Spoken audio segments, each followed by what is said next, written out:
Hi, my name is Bill Bradley. I'm an extreme endurance athlete and motivational speaker. The topic of today's video is life is about stories.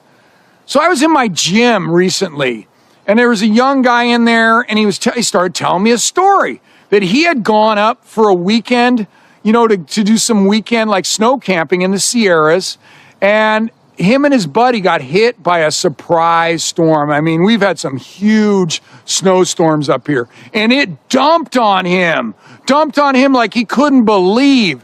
And when they finally tried to leave, the snow was up to their chest. They could only go about 2 miles a day. They only had enough food for 2 days. They were up there for 4 days. He said after the second day, they're like looking at each other because they started rationing their food down, so they were probably not eating much in order to try and make it last. And he said he was looking at his buddy, and his buddy was looking at him, and they're thinking like, wow, he'd be pretty good to eat right about now.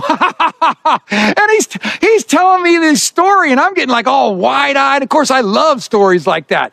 But I started thinking to myself, and what they ended up doing was they put all their gear on these cots that they had to sleep in, and they were dragging these cots like sleds in order to finally get out of there. And they got out of there after 4 days, and they were only supposed to be there 2 days. But by the end of him telling me this story, I was like all fired up, that's a great freaking story.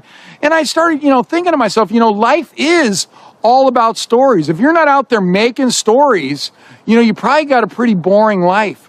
You need to be out there making stories, hopefully the kind where you live to tell about them, like this guy. But I was like, by the end, I go, that's a freaking awesome story. I love that freaking story.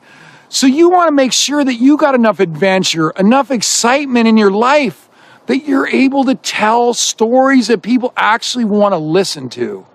And if you can tell a story that I want to listen to, you're a badass. You are a badass. I will tell you that. It takes a lot to keep me locked in, and he did. Anyway, if you're interested, you can contact me by emailing me at epicbillbradley@gmail.com.